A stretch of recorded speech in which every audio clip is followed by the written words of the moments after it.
When you see that notification, we about to go live. Get this track and do your dance like you paralyzed. Run it back to Tyrann Mathieu to the house, baby. It's Tingle and go. From 7 to 9, compete with the show. It's the new era. Let's get it, let's go. From 7 to 9, it's Tingle and go.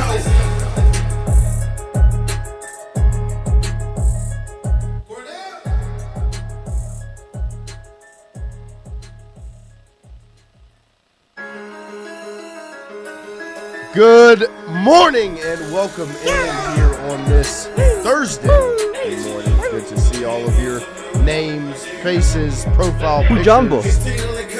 Lloyd. Good morning. You know good morning. No, I don't know. Need that dictionary. Yeah, I'll bring it next time. Well, good morning. Lloyd Good Jumbo. good to see all of you. Jumbo. Lloyd, feeling better? I feel better, refreshed. Good. Not quite 100, but like I can feel confident not gonna die. Right. I mean, you were pretty depleted yesterday. When I first walked in, I could hard to sense be something was wrong. It's just pathetic as I've seen you. Yeah, I try to hide it pretty well. Then Buddy texted me yesterday. You want to come in, LC? I was like, no. I'm done. I'm freaking out. He's like, I figured. He goes, you run yourself to the ground. You're hard-headed. And he made a joke that's pretty funny. That would stay off there. Yeah, good call. But yeah, Lloyd has recovered, made his way back. Good to see all of you guys. Thank you for joining us this morning. Rotary Club was yesterday. We'll roll right into the headlines this morning. We'll roll through them as football season is right around the corner. Fall camp will be here in no time. We still haven't gotten the official dates, but I would assume in about 2 weeks or so. Whatever time that is, we do not know. We assume Fall soon. camp will be here. No Because fall camp It'll this be year. before the season starts. Right, it will happen before the season starts. They We'll- put this we'll out on practice Twitter football. yesterday. This video, getting everybody ready for football season, and the caption said, "We've put in the work all off season." Why did it just cut out? We've put in the work all off season. Time to get to work in fall camp 1 week away. So if it's 1 week away from yesterday, I would assume next week. Wednesday is the first day of fall camp. And then I would also go to assume media availability likely begins the next week because usually the first couple of practices they take care of without media there. But we'll see. We'll find good. out. I think it's pretty good detective work. Do you have the video ready to be played? Because I do, sir. It'll get you fired up, get you ready for football. Because it really is right around the corner. We're about a month and 6 days away from LSU in Death Valley Junior, as we'll get to that as well. You know who knows it's a month and 6 days away? Who? Brian Kelly. Want to know? Want to know? Got clocks everywhere. Yep. You saw the picture. Who said something? Glenn West said something about it? Yeah. Bolden having, when you walk into LSU Ops, had the big board up there, and it had the flight details and Clemson this many days away or whatever up on the board. So, right around the corner. We got work. Okay, we're creating a mental edge. Right? What is your mental edge? What is your edge? You get comfortable, you get caught.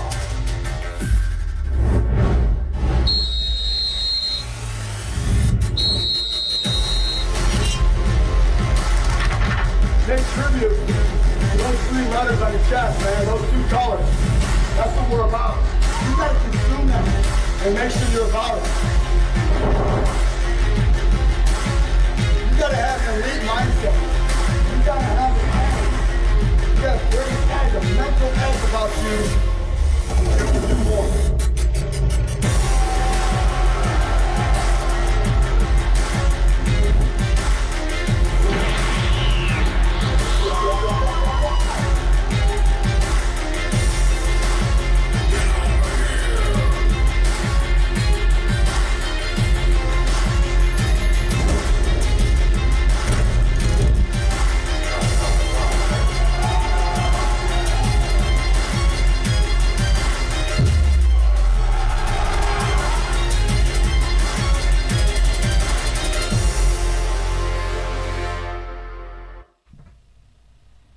There it is, football right around the corner.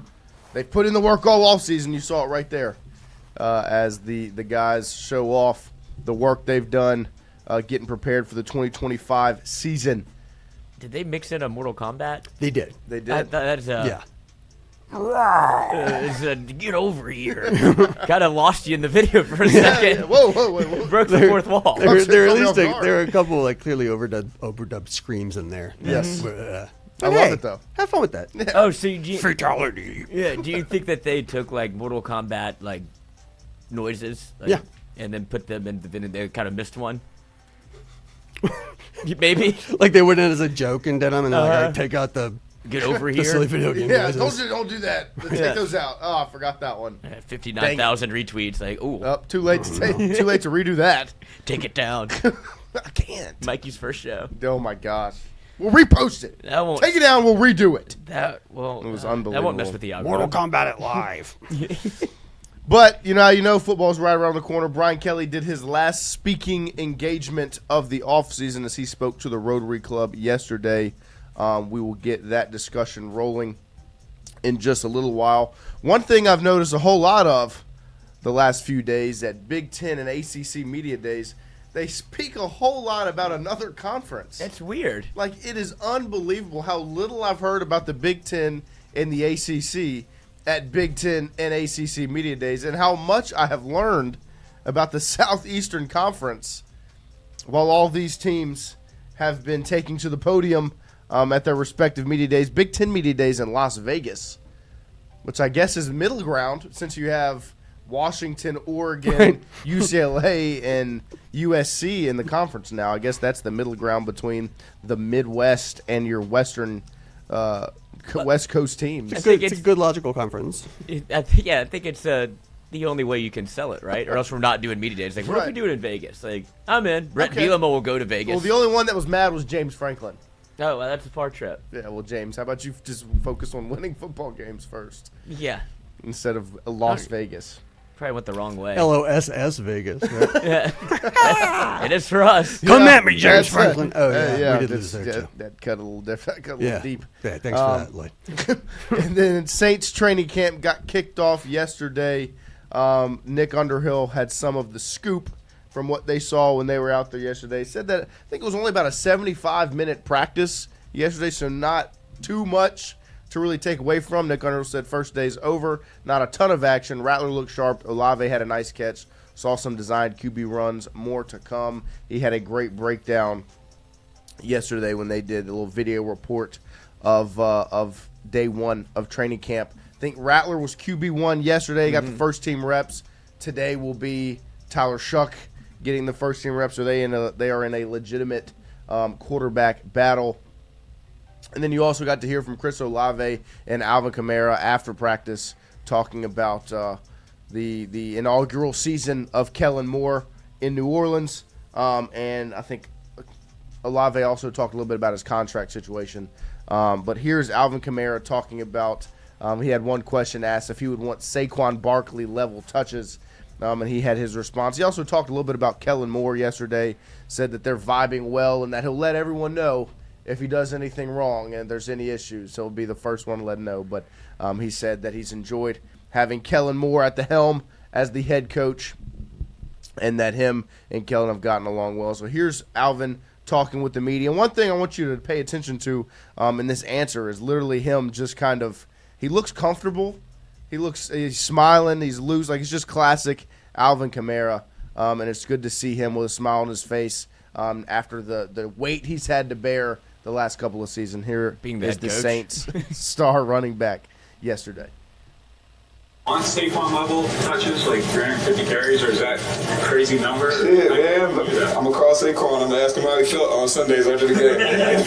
But man, I think balance is important, right? So efficiency with how I'm getting the ball, when I'm getting the ball, and then we got dogs on the team. So hopefully those guys get some spin and get the ball and loosen things up for me. So then it's I'm a big believer in hustle smart, not hard. So the best way I can get the ball and the most productive I can be in the most efficient ways, that's what I'm looking for, and I think Kel got that. So. Would you? Yeah, I mean, literally my favorite part of that clip is I wanted to go back. I should have went back and watched some of his media availability from last training camp and just the difference in vibe and feeling, because he looks loose and comfortable. He's smiling. He's cracking jokes. When last season, you could see almost the stress on his face when he's answering questions about the locker room and about Dennis Allen and all these different changes. Even when they started the year 2-0 and thought they were going to be world beaters and win the Super Bowl, you could still see some of that weight he had to bear as one of the locker room leaders. And he's always been so willing and able to talk to the media and be very open and transparent about what's going on. But it's good to see him look comfortable. Those are like really healthy, well-balanced answers, you know? Yes. It's like, give me the ball in the places I can do the most damage, but I don't need the rock 35 times a game. Like, we're going to play an intelligent style. That's good. I mean, that to me says people are saying the right things at the top. You know, like we were saying yesterday, we're looking for anything to be excited about, right? Right. So maybe just if there's like a renewed mindset, you know, something good. Because that's the thing. Like, as much as there's not this overarching all these things to be happy about, there's still a positive-ish energy coming from the football side of it, not really the organization side. Right. The football side of it, there's still a positive energy that you definitely did not have last season. I remember Nick Underhill's first interview after the Dennis Allen, and it was after the Derek Carr news, and he was like, well, it's just now you can actually be, like, excited, like it's not looming over you anymore. I guess, pun intended, Mickey Loomis. Mm-hmm. He's still looming over the organization. That's why there's not that much excitement organization-wise, but you can still feel the positive energy coming from the football aspect. You want to see your best players look feel at good. least happy to be there. Yes. You know, yes. like that's the least you can ask for in these situations. Definitely. Into the two claps this morning, starting it off. You don't think this was a good presser? No, I mean, like, oh my God, that's me during several depressive episodes. That man was hurting. Like, I don't want to be surprised I think that there's some opportunity out there, though. I think there's some matchups that we still kind of got to take advantage of. I think that's how we used to play. Like, we matchup ball, and it's tough because sometimes I feel like we're not playing matchup ball. We just playing. I think. And look, it might get dark again during like football playing time, like during the season, because they're not going to be that good. But at least there's a light at the end of the tunnel, and you see the direction. That man was a guy putting his body on the line every game, not knowing where the team was headed, and then going full Grey Gardens, like in the post game presser. Yeah, and so he looked much more. Every next snap is my last. Yesterday. But into the two claps this morning. Speaking of every snap might be your last. What? Jesus, what? They got him. Somebody said they give him the Guardians of the Galaxy. Yeah. Hey, they should put 3 of them on him. It looks like they have at least 2. They should. Keep the guy healthy. I want him out there looking like no more concussions. Just a little mushroom from Mario. Toad. Yeah. Toad. But that's a bet. Yep. He should play with it.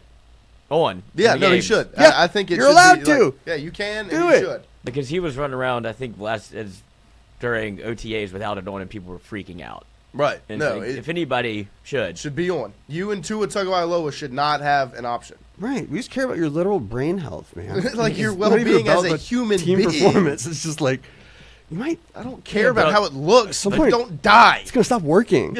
It's like not wearing a helmet on a motorcycle. Right. Like, but I don't look cool. Right. I don't care. What's your brain? Yeah, I'd rather you not get CTE at 25. Contract year. Guardian cap year. Yes, Guardian cap year. So, into the two claps this morning. Freak of the Week. Thank you for getting my joke. Posted yesterday. Got you, girl. By LSU football. And I would assume this is the final Freak of the Week of the offseason. Yeah. And I feel like they saved this one for last on purpose. To the freakiest of them all. And it fired me up. I'll tell you what. It is Harold Perkins, obviously, was the one that was selected as the final Freak of the Week of the 2025 offseason. And look, one of the things I'm most excited about Harold Perkins in 2025 is the Harold leader. Perkins in 2025. It's Harold Perkins 2025. But the leadership aspect that he's really seemed to take on, where he's vocal in the workouts, he's doing all these things where he's not just the best athlete on the field anymore. He's more than that. What he encompasses is greater. He's the star. He's the face of the defense, him and Whit Weeks, and he's a leader of this football team but he's also just really good at football. He's also the best athlete in probably the country. He seems much more comfortable. Yes. I don't know what happened, but I guess watching from the sidelines and being with the team and probably being in a little bit of a different role where you can't impact the game Right. physically. You have to use your voice. You start becoming a leader mentally and in the locker room, and you be around. And because he was at every game, he could have been easy for him to not do any of that stuff. Like, I'm out, I'm going to go to New Orleans, rehab, whatever. Right. And they would have said yes. Yes. Instead, he was on the sidelines, he's wearing his gold perk jersey, like all of it. And then you see him come back, and he's like ear to ear.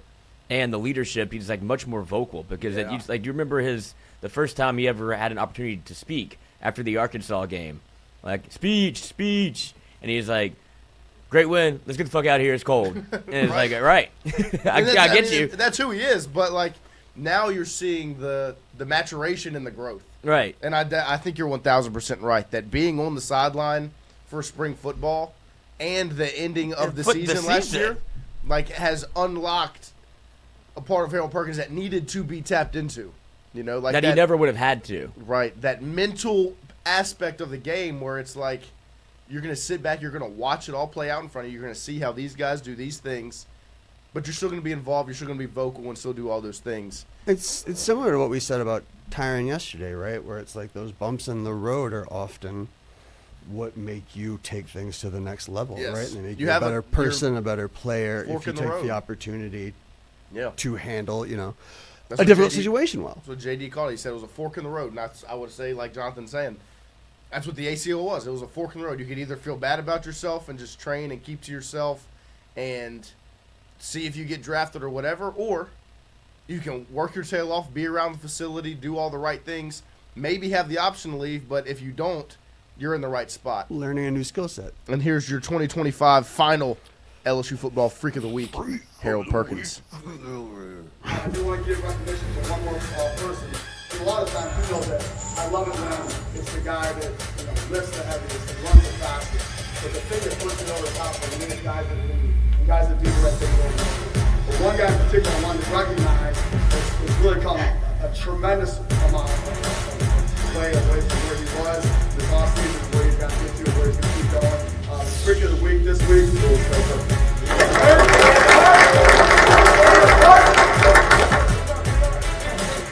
Hey, nothing but work. Everybody, come on.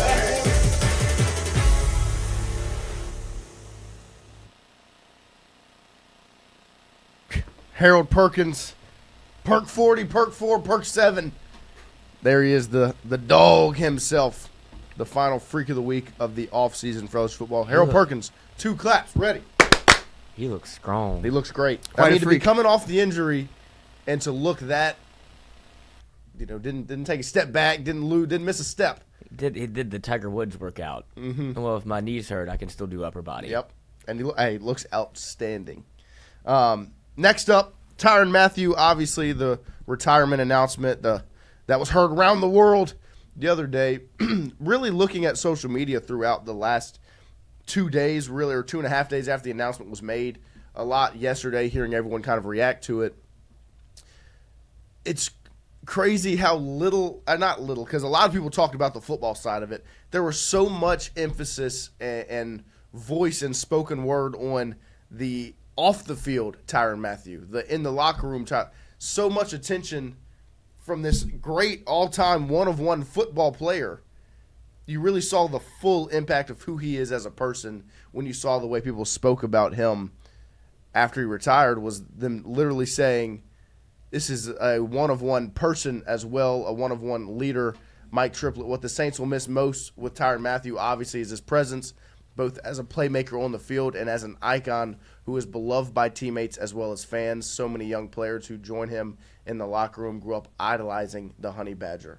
Everything you see coming out is just flowers being thrown to the person, Tyrann Mathieu, as well as the player, but the person that is Tyrann Mathieu, because he is literally one of one as a football player, but also as a human being on earth. I love all of the credit he's been getting from a person perspective. Not just, we know who he is as the Honey Badger, but as the person, Tyrann Mathieu, I love the love and respect that he's getting after his retirement announcement. 2 claps. Ready. Well, and when you think about it, like, Nick Underhill hinted at this yesterday during the interview, but it was like, you know how many people in the locker room around the league used to watch like the Honey Badger highlight, not just us before a game, it was them about to go play a game and they're watching somebody else. It's like, like I'm going to go there, I'm going to be. I want to play like this. Yeah. And to have that impact even after what it's been 13 years. Right. And they're still like LesMiles.net, like the Honey Badger 6-minute clip. Like, I want that. And that impacted people when they were in high school, to when they were in college, to now when they're in the league. And it's like he's had a profound impact on people's lives, even if it was just on the play. Then you meet the man, and you're like, oh, this is how you do it. Right. Like, this is a leader amongst men and balls out on the field. And then I asked Mikey this yesterday. He was in New Orleans for 3 years. Uh-huh. How many interceptions do you think he had in those 3 years? 12. Yeah, I was going to say 10. 10. Yeah. 10. He was like 4. I was like, see, that's because they were bad. And Playmaker. you're so used to him making plays that But when he you only see had it. like 4 at LSU. Like, he didn't have a bunch of interceptions. It was like forced fumbles. Yeah, right. Well, he wasn't really put in the position to intercept anything, but what he would get called upon. But that's how he changed his game in the NFL. Right. Like, you can't. I don't think you could play the exact same play style of run around ripping it out of people's hands and just like taking people because they know who you are now. Yeah. And to kind of adjust your game and be able to play multiple positions like that and be able to get, what do you have, like 23, 34 career interceptions, something crazy. And 36. Yeah. Yeah. Yeah, it's like the numbers just don't even they should pop out at you, but watching him play for so long, they don't. Yeah. And then like they showed the play of him, was Jared Cook whenever he was whatever Honey Badger was a Cardinal. Jared Cook like breaks away, he puts his head down, dives, knocks the ball out, goes into the end zone, and then the Cardinals recover it, like saves the game with a minute left. It's like he still can do that. Like he was a freak. Yes. No, I mean there's like one of one. Period. Point blank. Period. Like nothing.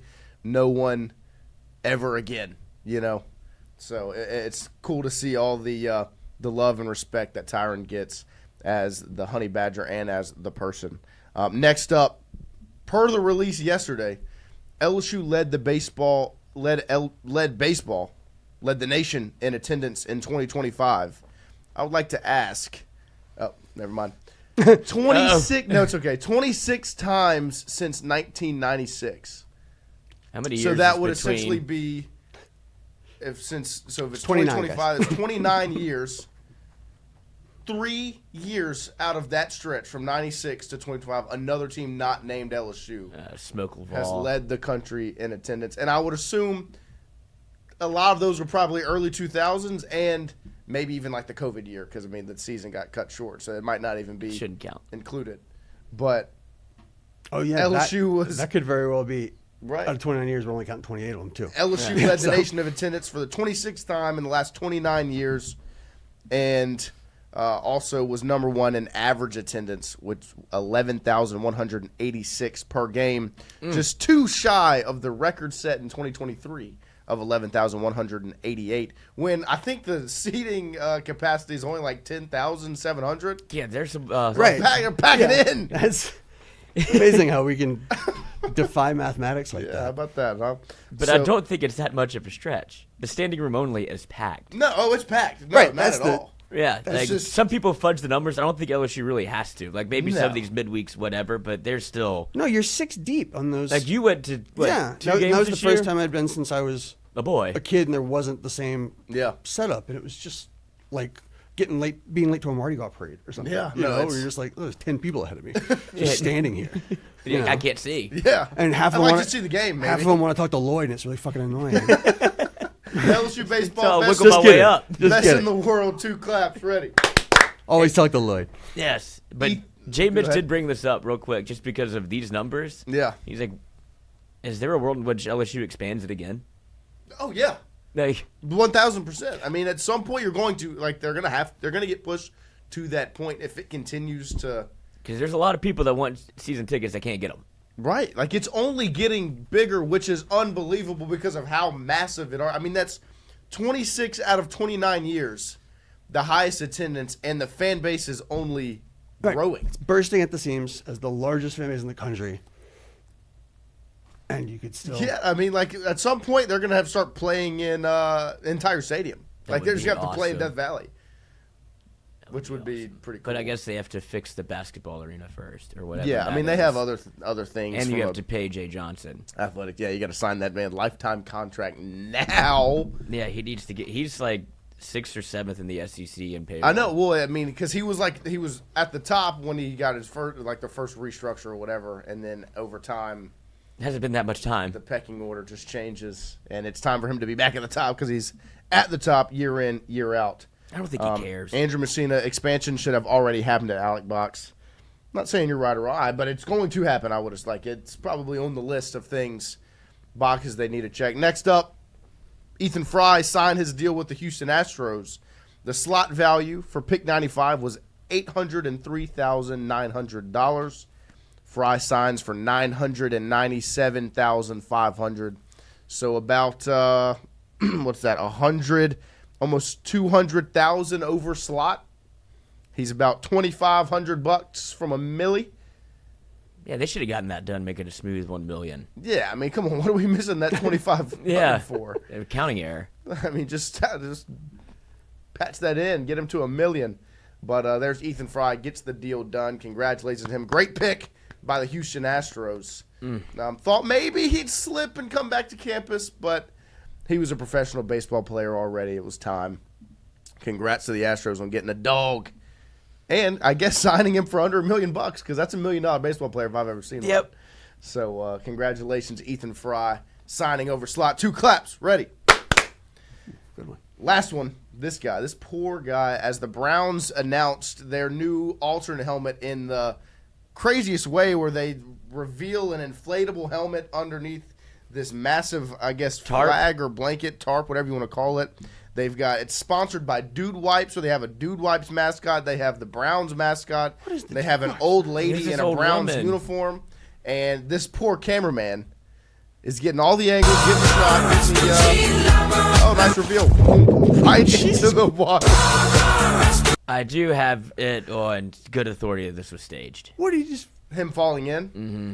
Nice. Because I did it as the, there's a reverse angle of him walking, and it does look quite real. But then the internet exposed him as like he does this like this is his bit. Oh, like nice. He's a prankster. And still, if that's the Cuyahoga, that's still incredibly dangerous. It's a very polluted river. Yeah, it's disgusting water. It's the one that set on fire. Yeah. You know, back in the... That's hilarious. But I saw one angle where it was far away, and it looked like he did a great job. He was good at the bid because it looked legit. That's what I said the same thing, and that's why I put it out as the mistake of the day yesterday. Right. And then everybody was like, "This is staged. This is the guy." Like linked it to his account. It's like, well, that was fun for 30 minutes. Like we can't have anything anymore. Nothing's real anymore. Yeah, we're lucky that guy was really cheating on his wife. Yeah, this is AI. Yeah, I don't even know if that was real. You know? Yeah, now I'm questioning everything. Actually, right. Did you see some of the AI recreations, like deep fakes of people replacing the Coldplay people? Yes. Like I saw Kirby as the man and Sark as the wife or the HR director. Like they were putting people's faces. It was hilarious. As I feel so bad. Like I started to feel almost bad for like the actual wife in the situation. I think she was. One of them was also philandering around. You think so? That's what I read. I saw his daughter put a TikTok where she's like, when you have to work your way midway through the fact that your father's affair went public, and I was like, oh, that's sad. Yeah, that I know. Like there's the ins and outs of it that kind of suck. Like, I'm sorry. Yeah, her money just got split in half. Yeah, a little different. Yeah, I'm sure that was that's what she was upset about. Brian Kelly met with the Rotary Club yesterday, his last speaking engagement of 2025 offseason as we were getting ready for LSU football, a month and 6 days. He had a couple of quotes kind of catch the web, get on fire, talking about he's a little Death Valley Jr., talking about Tyrann Mathieu, all these different things. Brian Kelly, what I thought was a really good Rotary Club from him, a really good speaking engagement. I think he did a very good job. Obviously, his tune was very similar to what it was last week at Media Days, where he got up there and he said multiple things about Game 1, Clemson. One of the quotes, when we talk about what adjustments we were making in 2025 into 2026, it's number one, let's put out a goal for the first time. Let's not talk about anything else but 1-0 against Clemson. He then follows up by saying, I'd get on a plane or a bus or a train, and I would go watch the Clemson game because it's going to be exciting, because our players set that as a goal, and a goal that is attainable. It's specific, it's challenging, and they are driven for it. Well, you can see my excitement, and if I'm excited, you should be excited too, because it's going to be an exciting, exciting time for us. There's no doubt. He said this is a team that is comprised of players who understand attention to detail and are following the right leaders within the team. He named Garrett Nussmeier, Whit Weeks, Bo Bordelon as three of the guys helping get their shout out to Reed Darcy and Scott Rablay of The Advocate for their work covering Rotary Club yesterday. Look, he definitely had the same tone that he had, the same confident tone, and that's what it's supposed to be when you're going to talk to the Rotary Club. You want to portray that type of aura, I guess, when you're on the microphone. I thought it was a great job by BK on Santa, and the way you really want to break it down when you're talking about a lot of emphasis being put on game one. Me and Lloyd and Jonathan were talking about it before the show kicked off this morning. The way his tune has changed from last season to this or off season to this off season, where's this 1-0 thing coming from? And obviously a lot of it stems from the fact that they've lost the last three. Okay, but what are the ins and outs of the real reason why he's speaking about it with this much candor? Brian Kelly is a very well thought out and meticulous person when it comes to these speaking engagements. When he gets up on the podium, when he's on the microphone, he's not going to get caught saying anything he doesn't want to say. And I think that's part of the appeal why LSU hired him. Because you were caught up with two guys before him that would literally say anything at the podium. Like, you didn't know what they were going to say. And Les didn't know what they were going to say either. That was the change of pace LSU was looking for when they go get a guy like Brian Kelly. Not to threaten murder. Right. Like, you know what he's going to say. Coach O admits to third secret family. And he's not going to say anything that's way out in left field and catch anyone off guard. Everything he says is very, very thought out.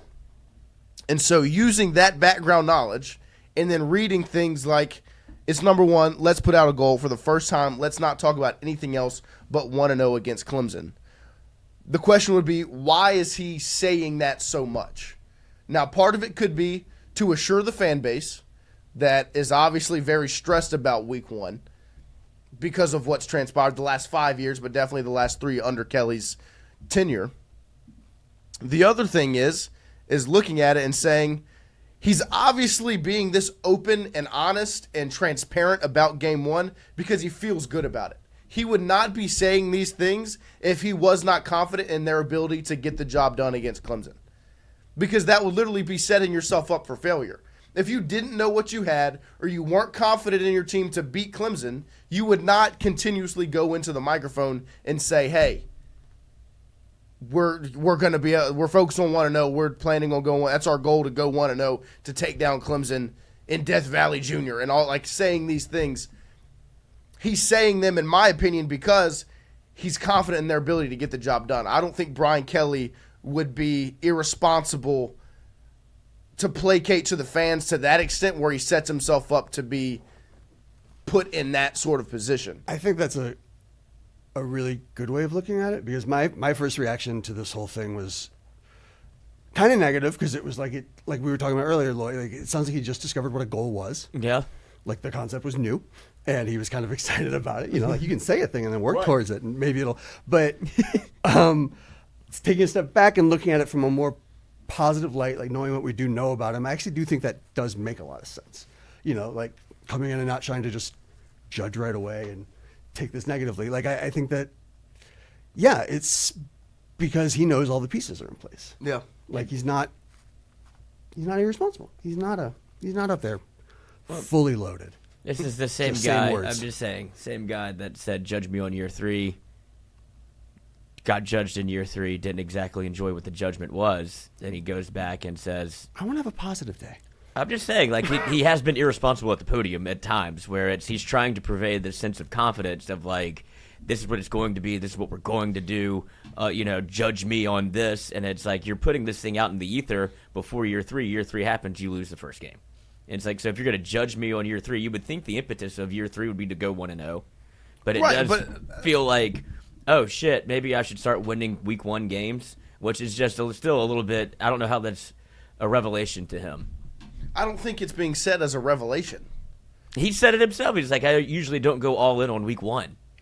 He didn't say all in on week 1 in specific writing. I definitely think your negative perception twists how did he say it? I'm pretty sure that he says he never puts the emphasis on all of my emphasis on week 1. Yeah, it was close to the phrasing. I don't know, but I don't think that the judgment on year 3 thing was all that irresponsible. No, but you better make damn sure that you're good.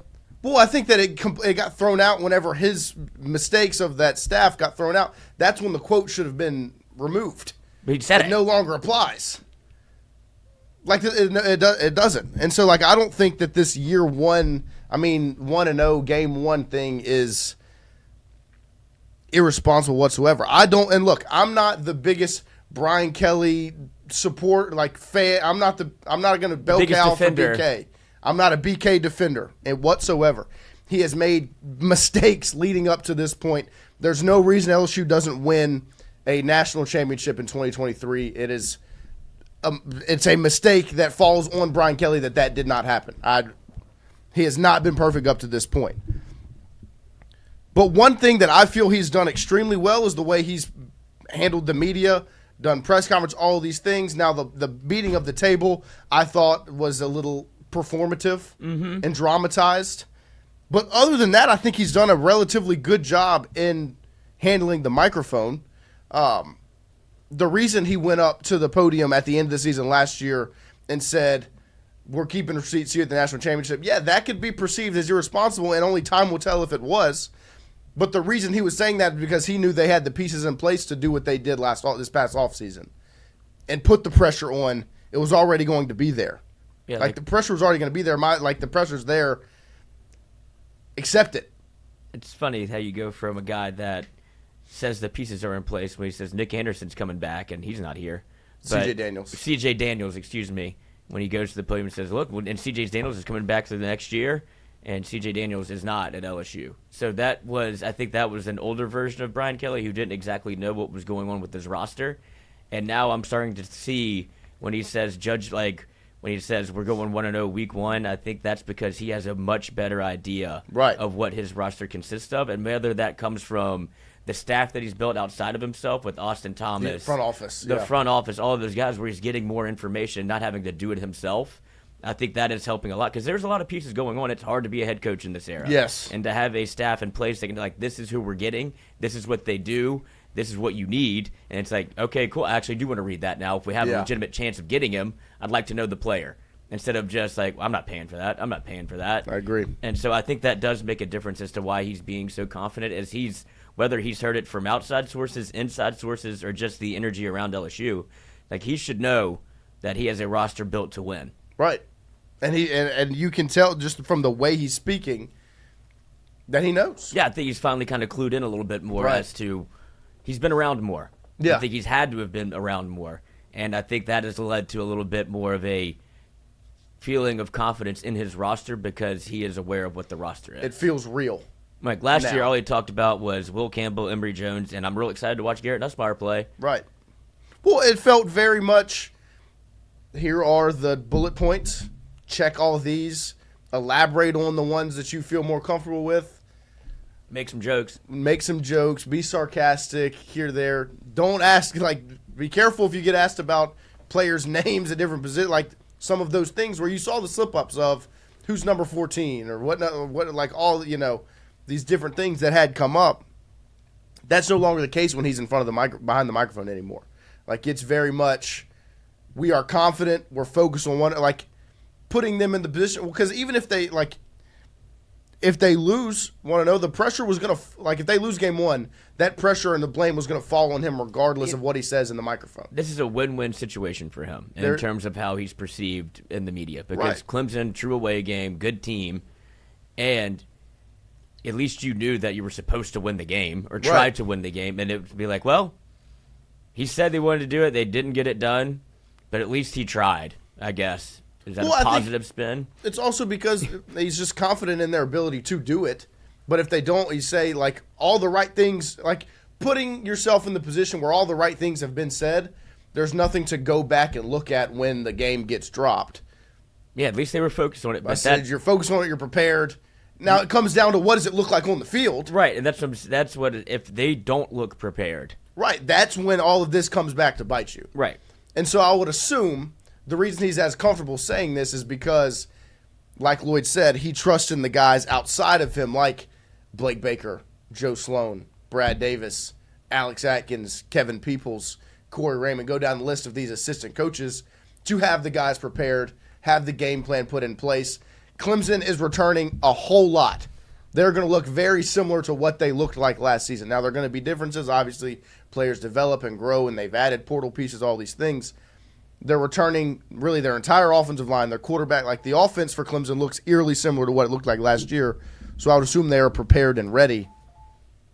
The only thing that can come back to bite these quotes isn't a loss specifically. It's what the loss looks like. If you lose 34-31 in a hard-fought football game where you didn't shoot yourself in the foot and lose, I've said it countless times, this is the most acceptable game one out of the last four to lose because Clemson's going to be probably a top 3 team and you're playing at their place.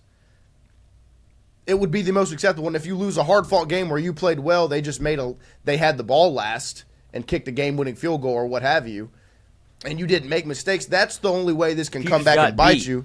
But if it's year 2 Florida State, if it's that, or time if to it's burn it down. Even USC last season, where it's your fault you didn't win that game. They played so passive in the second half, and they played to keep the 17-10 lead or whatever they had, rather than playing to make it 24-10. Go win. Or 31-10 or 27-10. Rather than do anything, go win, they tried to play it safe and lean on that defense. You got every ounce you could get out of that defense against USC last season. You couldn't get 4th and 1 or 3rd and 2 multiple times to get the first down and keep it moving. Chris Williams, but will people view it as acceptable? No, because of what's happened the last 3 seasons, 0-1 isn't really going to be acceptable, but on paper it is. But that stock that could be there to help you do that is drained, gone. There's no stock with the fan base to say, hey, this is the best team we've played out of the season openers. This is a true away game. All of these things that should play in your favor aren't going to. And he has to say these things to kind of win some of the public perception back over from the fan base. He's had to have heard, I'm not sure if I'm going to Clemson. I'm not sure if I'm making the trip. A lot of people aren't doing it. Yeah, a lot of people aren't. And it's because your history of your record in week 1. So it's like now you're saying, look, I'm really focused on this. Y'all should be too, because I think it's going to be a hell of a football game. But I think we're equipped enough and we're going to be prepared enough to win. Yeah. To go into, what did he say? I believe this is it. People talk about, well, what's your process? It is to build those traits in our players so they can deliver when their best is needed. You want attention to detail on 4th and goal. You want great habits when they're needed. When you're on the road and you're playing in Death Valley Junior, not the Death Valley. That's what you need. You need those traits on a day-to-day basis. And look, that quote will be taken out of context over the next month and 6 days. I don't know I think the context is there. Well, I'm just saying, like, the context is where he's at. Like, this is the Rotary Club. That's how you placate to those people that are there. It's a roast. Yes, you boost up and juice up your stadium. You are Death Valley. These people very much that are sitting there listening to him speak are of the mindset of, we are the true Death Valley. We are diehard LSU, all these things. So you juice it up a little bit to placate to that crowd. It's a pep rally. Yeah, Spectrum WellCare. It's a pep rally. Yeah, it's a pep rally. That's what it is. And so, like, that part will be taken out of context. People will just look at the quote and say, oh, you called it Death Valley Junior. But part of it is, you can only take it so far out of context. He is still calling Clemson Stadium Death Valley Junior. And I'm a supporter of it because I believe the same thing. But I'm not going to get the same pushback and flack that LSU's head football coach is going to get. What's he supposed to say? I mean, we're going to the Death Valley of you could call it Memorial Stadium. I guess is what the real name is. We're going to Clemson's Death Valley, but no, this just as good as just our so own. everybody knows, if LSU does happen to drop this game, this is the first thing that's going to come out of Dabo's mouth. The first thing. Death Valley Junior, and it's going to be posted. I guarantee you, it's already on the internet. Well, Clemson is going to put together a hype video. Remember Coastal Carolina's hype video for Omaha where they included Chris Phillips all throughout it talking about Auburn or whatever? Clemson will do the same thing with this clip, I would assume. Hickory Dickory Doc, Clemson's going to post this video on TikTok. Yes. After they lose, So, Chris Williams, I mean, it is smaller, LOL. Yeah, and look, Charles County Matters, only 5,000 to 6,000 seats, though. Yeah, that says LSU, I think, got 6,000 seats in Death Valley Junior. We obviously will be in attendance. We will be some of those 6,000. But Brian Burgess, let him take it out of context all they want. He was speaking at a Baton Rouge Rotary Club event filled with nothing but LSU fans. Yes, Spectrum said it's a pep rally. So, look, I like the sound bites from Kelly yesterday. I think there is obviously multiple ways to kind of look at the things he's saying and dissect the things he's saying, the emphasis he's putting on certain things. But I think as calculated as BK is from a speaking standpoint, the reason he is saying these things is because he is, like Lloyd said, maybe a little more involved and around the things going on, but also is confident. He's not. This doesn't feel like a fake confidence. Like he's confident because he thinks they can get the job done. He wouldn't continuously say 1-0, 1-0, 1-0 if he wasn't confident they have a pretty good shot at doing it. Maybe he read The Secret in the offseason, and he's trying to speak it into existence. Mm-hmm. Maybe. Manifest it for the first time. Put it on a vision board. Uh-huh. That's kind of what it feels like, honestly. It does feel like there's a mantra. Something's happening. At least he's trying something new. He is trying something. Yeah. Well, and I just keep going back and forth. I want to be positive about stuff, and then I get it because look, if this would have been, you just want to pick everything apart, and it's just if this would have been maybe a month or two ago, I probably would be overtly negative about it. But as the season's inching closer, and my adrenaline starts to pump, and my heart starts to doom doom doom bump bump, when I start to feel that, like it's hard to not take it a little more positive. But I do think that, I can kind of visibly see a difference in BK. Do you see it, Lloyd? Do you see does it feel less? It feels less dramatized and performative? Say less performative than in the past years, but I also know that he is a performer. He loves to be on the podium. He likes to think that when he speaks, people listen. He likes the idea of, eat out of my hand. And when he gets to a Rotary Club, that's exactly what it is. He can kind of say whatever, and he knows, these people love me regardless. I can watch me do this and get them back. Well, he's trying to win public perception over. Of course. And this is a room where they support him. Right, it's the easiest room in town. Right. If you fuck up at the Rotary Club, you fucked up. Right. This is the easiest crowd you'll ever have. Right. This is the Tiger Woods talking to golf media. Yes. It's you're going to get the media laugh every time you're going to hit the ball hard, Tiger? Yeah. I am. I'm going to hit it really hard. God, you're the best, Tiger. You're the best. You going to wear red again, Tiger? Sure I am, every Sunday. Yeah. Oh, boy, Tiger. You should have looked good in red. Yeah, it's exactly that. Yes. Thanks, golf fans. Tiger's going to wear red. And it's Brian. Would you ever not wear red? Yeah. You wouldn't catch me dead not in red. On Tiger. My God, what a cad. But I love golf. It feels like he knows that he can do the Rotary Club a certain way, and it's the way you're supposed to do it. Right. But at some point, it is I better see something of what he's saying come to fruition. But, okay, my next question that I'll pose. Do you think, and chat, answer it as well, do you think the pressure has gotten higher, or there's more pressure on week one now than before because of the things he's saying? Because in my opinion, I think that's the win-win. I think the pressure would have been this high regardless if he says it. It's a final to start the semester. Right. And just nothing's going to change. Nothing's going to I think the pressure would be where it is. Anything else. Regardless of him saying any of these things. That's why this approach is a win-win approach for him. Yes. I can talk all the shit I want. Right. Everybody knows how important this is, but I'm letting you know that I know it's important too. Yeah. Okay, cool.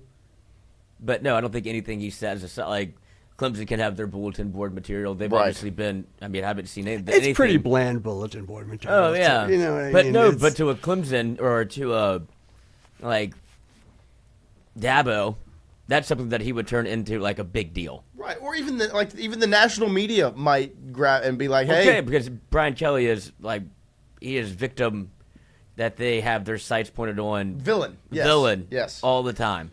Anything he says will be construed in a negative way because of the way he's viewed in the media, and that's national too. Like it'll be on First Take, it'll Right. be on CBS Sports. Well, it's the same with it's kind of like Kim Mulkey, Right. Where whatever she says, in context or not, she jokes with the little student reporter in the final, the Elite Eight. It's going to get played on First Take tomorrow. She's picking on little girls. Right. Okay. But also, yeah, she is. in this same context of how important Week 1 is, Clemson is very much a team that you might see again. Yeah. Like, No, I mean, where this if they go on, if they were it's actually a playoff game. right, if they actually are good, and it's not one of these Week 1 losses, and Clemson's 9-4 at the end of the year, like, well, this doesn't help us at all if Right. you're LSU. But if they go 10-0, and that's your one of your 2 losses for LSU, it's like, well, they're in a college football playoff team. If the game is good, I'd like to see them play again. Right. No, I mean, the expectations for Clemson might be one of the few teams that have higher expectations than LSU.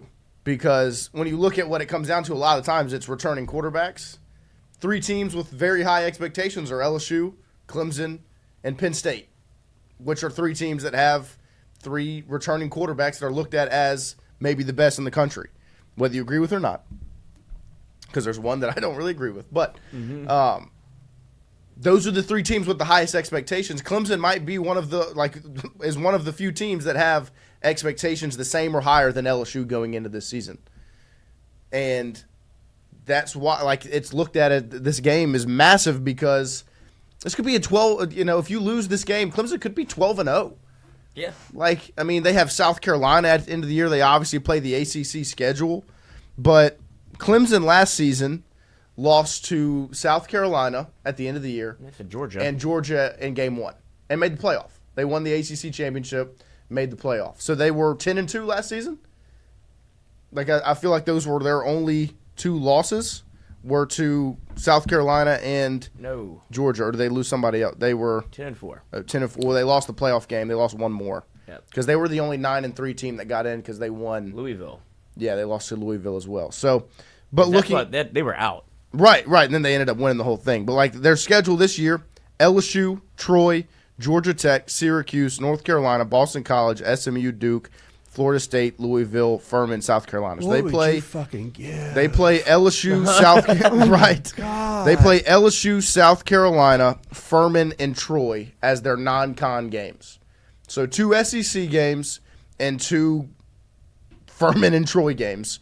And then everything else is their ACC schedule. So Clemson could very well be, if they beat LSU, I think the betting odds would be 11-1, 12-0 after that point. I mean, if that team loses more than 3 games, that's fucking Disgusting. something terrible is Yeah, happening. they're not good. And so, They got to win over LSU. yes, that their That's what emphasis, you're afraid of. Their emphasis is going to be game 1 as well, because this game, Sets for them whoever up. wins it, puts them in such a good position. Or probably LSU better than Clemson, because it would be tougher for LSU to not drop 2 more games than it would be for Clemson. Just looking at from schedule-wise, LSU still has Texas A&M, Ole Miss, Alabama, South Carolina, Florida, Oklahoma, and Vanderbilt on the schedule And from then on. Clemson's got Louisville, Florida State, North Carolina, South Carolina, Boston College. SMU. SMU's a good team, but the Clemson dog walked them last year. But they've got some good competition, but not SEC competition, which will be the next conversation in hour number 2. And they can lose to LSU, South Carolina, and still go to the ACC championship. Yes. And then get in that way. Right. They're the ACC schedule, I don't think there's any conversation, is much easier. Clemson's ACC schedule is a little bit easier than LSU's SEC schedule. Yeah. I think it's pretty easy for all of us that are in here right now to agree with that. I think we should just go ahead and win this game. Yeah. It puts LSU in such a better position. We should just go win if they win it.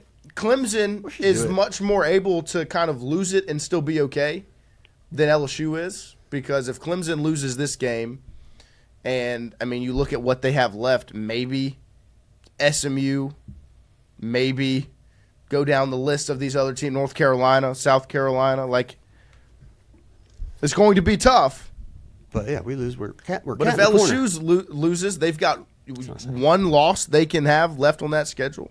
So, it's going to be a big time. And Brian Kelly knows it, and he's confident in LSU's ability to get the job done. And that's why he's talking the way he is. That's what is the chat saying? Dabo has beaten SEC powerhouses before. I wouldn't take them lightly. I don't think anybody, I think the opposite's happening, right? Taking them lightly whatsoever. They're being taken heavily. Sabrion Green, Clemson could lose week 1 and make the playoffs because the ACC is a cakewalk. Clemson has a roster that is like their national championship years, Spectrum says. I agree. Gage Evans, it'll be hell, but Clemson might be the best team we see all year. I'm not panicking if it goes south. Glimmer Fredette, BK now knows cats like Lloyd are looking at the UCUP parking lot to see how much time he spends there. I investigated not too long ago. Our own little creep. Yep. Garrett W., more pressure because of the last 4 years of first game losses. Yeah, I mean, because that pressure was going to be there regardless of what BK says. So, I mean, that's kind of my point. Ryan Stadler, $9.5 million can make you say things whether you mean it or you're not sure. I guess would be the opposite.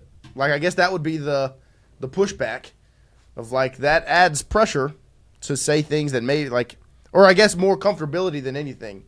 It might make him comfortable to say things whether he means it or not. Gage Evans, there has always been pressure, but he is speaking a big talk. Big talk. There it is. It's going to be a big-time game, and like we said, we will be in Clemson, and we want to see you guys in Clemson. So we're going to get up there on Friday. We'll be there on Saturday. We're going to be in Clemson, the Tingle and Co. squad, and some of our friends will also be up there. I think Party Box is making the trip. Yes, sir. We'll be there. You'll see our faces. I'm going to host a little party for people that don't have tickets. There you go. That's right. There's probably be a good crowd. We're going to do a little bonfire. I'm just making this up. Yep. Bonfire. I'm sure there will be a bar that is kind of selected as. I'm going to buy a bar. This will be LSU fans. Golf suites. Place, yeah. But in Baton Rouge, go watch it at Golf Suites. They'll be great. But we will be in Clemson. Make sure you know we're in Clemson. Stay on the lookout for all the content that we have coming out before and during. But also, when we're out there, we want to see you guys' faces and shake your hands. Shake my hand. Maybe even give you a hug. Lloyd might kiss you on the forehead. We'll see you in Clemson. And we'll have our guy, Pierce Patterson of CAS Roofing and Advising, with us. So if you want some advice about your roof, you have questions, get his advice. Pierce Patterson, 225-910-0619. I almost forgot the number there. 225-910-0619. Our guy, Pierce Patterson at CAS Roofing and Advising. They have the running right now. If you are within a 50-mile radius of their office on Magnolia Bridge Road, you can call them. Call Pierce, 225-910-0619. Get your roof inspected for free, and you will be put in the drawing for season tickets. LSU football season tickets for all the home games. They play Texas A&M at home. They play Florida at home. They play South Carolina at home. They've got some really big games to have. If your roof is over 10 years old and you call 225-910-0619, get your roof inspected for free. It's a win-win for you. If your roof is over 10 years old, that means there's probably some hail damage or wind damage, maybe a missing shingle, or maybe it's just a discontinued roof and you need a repair, but you can't get it fully replaced. That's going to look the exact same. Allow CAS, our guy Pierce Patterson, 225-910-0619, to come out there, hop up on the roof, check it out for you, make sure you're safe, and then you're in the drawing for 2 season tickets for all the LSU football home games. So make sure you give them a call, check it out. We'll take a quick break here, and we'll set up hour number 2 right after this. When it comes to your home, the roof over your head matters. At CAS Roofing, we don't just install shingles, we build peace of mind. With years of experience and a commitment to craftsmanship, our team shows up on time, gets the job done right, and treats every project like it's our own home. Whether it's repair, a replacement, or storm damage that caught you off guard, CAS Roofing is ready. We're local, we're dependable, and we stand behind every nail, every shingle, and every promise we make. Because at the end of the day, it's not just about roofing, it's about protecting what matters most. CAS Roofing, built on trust, backed by quality.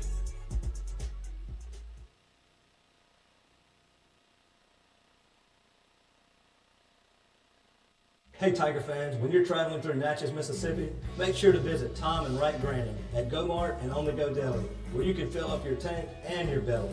Go Mart has clean restrooms, community coffee, an awesome beer cave, and a great selection of anything you may need on your trip. Located at 4 Sergeant Prentice Drive as you're entering Natchez on the left. Also stop by Wardo's Po' Boys at 309 North Broadway on the beautiful Natchez Bluff, where the Po' Boys are so good you'll swear you're in Cajun country.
All right, welcome back here. Hour number 2 underway. We are hammering out the details of our Clemson trip, but we've got most of it taken care of. I made sure, unlike Omaha, where we kind of flew by the seat of our pants and just went with wherever the wind took us, essentially, we're going to get this kind of mapped out, planned out much earlier to make sure we're ready to go for Clemson on August 30th. We hope to see you guys there. Make sure you're tuned in to all of our content. And don't forget, this weekend we'll have some. We've got some football player interviews coming up. We were supposed to have Keelan Moses yesterday. We rescheduled. Shout out to Keelan, class act. He is awesome. I let him know that Lloyd was a little under the weather yesterday, not feeling too hot, and wanted to make sure we could do it another day. And he said, "Free whenever. I'm ready to come in." So we will have Keelan's interview on Saturday. Cohen Eccles on Monday. They will come out on Monday and Tuesday. So next week it'll be a hot start as fall camp will be on the way. We'll get you ready for it, talking to 2 of the LSU players next week, Monday and Tuesday. If you haven't noticed, ACC and Big Ten Media Days have been going on this week, following up SEC last week. Lloyd, what's been the hottest topic at these other conferences' media days? Keep your conference's name out of your mouth. I mean, if you have, this is a gaggle of, this is what they had at Big Ten Media Days. Now I know why they talk about the SEC so much. What an eclectic group we have here. Yeah, so from the left to right, we've got Illinois, or is that Syracuse? That's what I was saying. Tread lightly. I think it's Illinois. Indiana. Not Syracuse. Or is it Illinois? I think it's Illinois. Illinois. Yeah, I see the I on the the God, there's so many. I on the pants. So it's an I. That's Illinois, then Indiana, then Iowa, then Syracuse. No, or is that Clemson? That's Maryland. Maryland. Oh, my gosh. Then Michigan. Then Michigan State. Then Minnesota. Nebraska or Wisconsin? Nebraska. Oh. And then Northwestern. I know that one. Okay, what's next? Then we've got Ohio State, Oregon, Penn State, Purdue, Rutgers, UCLA, USC, Washington, Wisconsin. It's a quarter of Those college were football. easier. This is unbelievable. No, I saw it. I was like, this is insane. Well, and the crazy thing is you're going from Ohio to Oregon, so that's Midwest to West Coast. Then you're going Pennsylvania, which is essentially East Coast, and then Purdue, and then you got Rutgers, which is in New Jersey. Then you're going back to then you're going to California For two. and then you're going up to Washington. Then you're going over to Wisconsin. In the middle of the state. It's all over the place. Like, at least when the SEC expanded, the teams they added made sense, Ain't this right? a goddamn geographical oddity? Like, Illinois to Minnesota is a trip I've always wanted to make. you really? No. It's unbelievable. You don't want to do the cross-country drive from Oregon to Maryland? I mean, Or, Oregon to Penn State. Or Washington what to was Penn State. UCLA's? Because remember we talked a little bit about UCLA's schedule last season. Because this is what the crazy thing. And the worst part is we're talking about football, which is the sport with the most money. What about, like, women's lacrosse Right. or That's volleyball where they're riding, buses or flying? I quit. Like, what? I'm not doing that. I have to go to Rutgers. I'm at USC. I have like a final. I've got to on go Friday. play at Rutgers, then I got to come back, take a final, and then we're going to Penn State. Pass. Rev share. UCLA's schedule last season. They started with, let's see, first game of the year. They played, if I could find it, Hawaii. Oh, yeah, let's make it harder. At Hawaii. Then they played. And then If we're going to be traveled, let's get these miles up. They played Indiana at home. Then they traveled to LSU. So they go from Hawaii to Los Angeles to Baton Rouge, back to Los Angeles, then to Penn State. So from California to Louisiana to California to Pennsylvania, back to California, then to New Jersey for Rutgers. Could have stayed a week. So Right?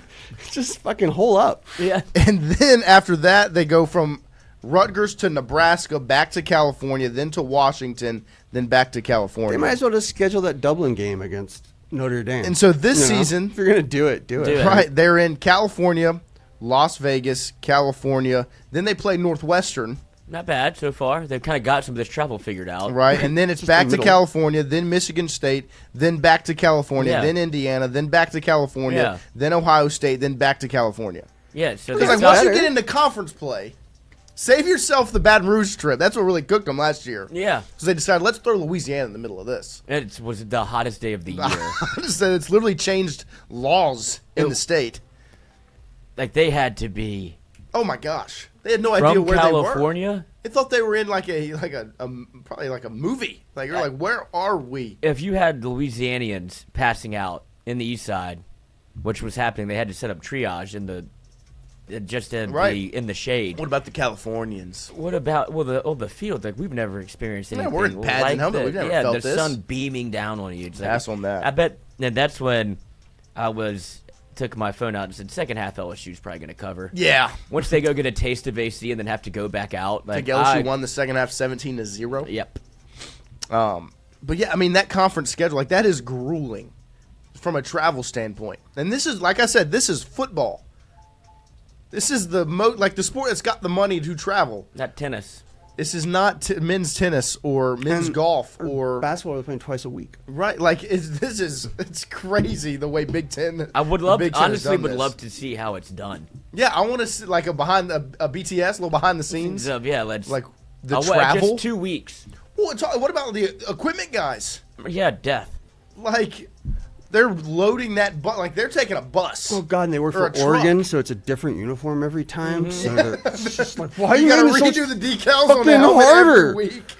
Like brother, God. that is a grind. But That's the so hottest dumb. topic at Big Ten and ACC Media Days are not the travel plans. Which they probably should have been talked about. They should probably talk about it a little bit more. What they're talking about is the SEC. For some reason, all of these Big Ten and ACC coaches cannot stop talking about the SEC. Like it's all that's being talked about. Every clip I see of a coach speaking, there is something they say about the SEC. And all I'm going to say right now is, do you want to know who the best conference in the sport is? Look at the conference that the other conferences are talking about. I didn't hear the SEC say anything about the Big Ten or the ACC besides, hey, we would love to do a game where we play the Big Ten every year. And that was it. But all I hear from the ACC and the Big Ten is the SEC. The SEC this. Their schedules are this. They're playing these teams and those teams. We're playing 9 games. They're not. This, that, or the other. Why are you talking about the SEC so much? Because if you let them up to their own devices, and if you let Brett Bielema into Las Vegas, which holds a near and dear special place in his heart, which is the surprise of not the century. Yeah, I mean, who didn't see that coming? And he met his wife at the Wynn Casino. We're not going to talk about that story too much more. Vegas also holds a special place in my heart. My wife and I met here in 2008 at the Wynn Casino. We don't need any more story to that than that. What the fuck does that mean? What does that mean? We don't need too much. Like, why'd you say it? Don't say that. His wife is probably pissed. Oh, yeah. Oh, you're telling the world we met at the Wynn Casino. That's my past, Brett. And you want to hide how we met from everyone. But I'm going to let y'all know. Yeah, leave everyone I knew Brett. That's the first thing I said. You sniffed it out. Yeah, I mean, you can't be that red and not enjoy Vegas. Like, let everyone in America start to put the puzzle pieces together the way they found out the Coldplay concert guy's social security number. Like, you don't think they're going to figure out what happened at the Wynn Casino when you and your wife met? They're going to... If anything social media can do is it sniff something like that out. Yeah, you can't give anybody a hint. I couldn't believe he said that. She was born in 1985. His wife? Mm-hmm. And they met at the Wynn Casino when? 2006. Oh. No. Well. Play the clip again. See, here we go. Run it back. This is the song that was on.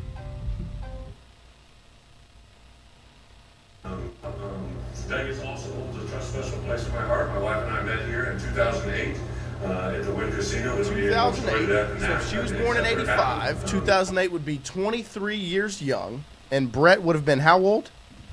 Can I get an age check on Brett Bielema? A birth year check? Because this is what I'm not going to talk about the SEC. I'm going to talk about. What's infinitely more interesting? This is now 1970. So he was born 1970. So in 2008, he would have been the ripe age of 38 years old.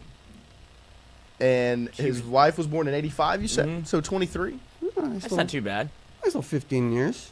But you know he looked a lot older. Yeah, but I mean she's 23, which is how old I am right now. I graduated college 2 years ago. Yeah, she graduated 2 years prior. From Wisconsin. It's time for you to go meet your mommy. I guess I need to go to the Wynn Casino in Las Vegas and find the next Brett Bielema. Coach at Wisconsin? Mm-hmm. So she was a student there while he was the coach. Okay. He coached at Wisconsin when? That's what I'm there we go. Wynn Casino in Las Vegas. This is the offseason stuff I like. Well, I thought we were going to start talking about conference realignment and debate. Oh, we started in 2006. Boom. They were there a year. Yeah, they were there a year together. So she was there. She graduated in 2006. So he coached at Wisconsin in 2000 from 06 to 07. She was there supporting the team. 2012. Okay, so 06. So he was the coach of Wisconsin when he was at the Wynn Casino in Las Vegas. Did they play a game in Vegas that year? And she graduated from Wisconsin in 07? No, she graduated in 06. So that was her last year. So, he would have been brought in 05. Well, he probably would have, if his first season was 06, 07, he was probably brought in 05 or whatever. Wow. 3 straight Rose Bowl games. That's a hop, skip, and a jump. From Vegas. It's an hour drive. Oh, my gosh. We uncovered some stuff. This is why you don't talk. This is why you don't say these things in the media. Mouth shut, This is why, this is the perfect example of why I'm glad that Brian Kelly is at the podium for LSU, because the things we're dissecting is judging on year 3 and 1-0 in game 1 and national championship receipts and those things. We're not dissecting when did my coach and his wife meet and were they at Wisconsin at the same time. He went 11-1, so I'm sure she was cheering from the rafters. You gotta pull him somehow. Yeah, I mean. And I would imagine he's at the casino on the blackjack table with, not a small stack of chips. Is that Brett Bielema? He coached at Wisconsin when I was at Wisconsin. Let me go talk. I'm gonna go talk to him. Game, set, something match. out of a movie. Randy Jones, I'm too old not to have younger girlfriend. When I was 52, girlfriend was 26. That a and boy, she used Randy. to proudly tell anyone who would listen, Randy is twice my age. Isn't that cool? Yeah, it is. Where'd you meet her, Andy? At the Win? At the Win Casino in Las Vegas. For the win. For the Win. God, that's Win Casino for the win. Shout out to Brett Bielema. I was about to tell Randy. a personal anecdote. Go ahead. No, I'm not now because I just learned this lesson. It was about a relationship and then an ex-boyfriend that she had, and it's a great story, and it's exactly why the Big Ten can't keep our names out of their mouths. But I'm not going to give these people details. No, I'm nowhere near as important as that man. That was But I can't believe he took the podium and he said can't that. give anybody a personal fact. Las Vegas holds a special place in my heart. If you stop it right there, that's still quite the sentence to say as a head football coach at the podium. Right, especially one that spent most of his time in Wisconsin and Illinois. It's like, what would you do? And then doubles down on it big boy? and says, I met my wife at the Wynn Casino in 2008. Okay, dissect that sentence. You can just, you say, Deductive I met my reasoning. wife at the Wynn Casino. Stop. Don't say the year. Giving the year is now allowing people to uncover another thing of that she was 23 and you He were 38 also at the wants time. us to know that. Yeah, though. exactly. That's the problem. Think about it a little differently.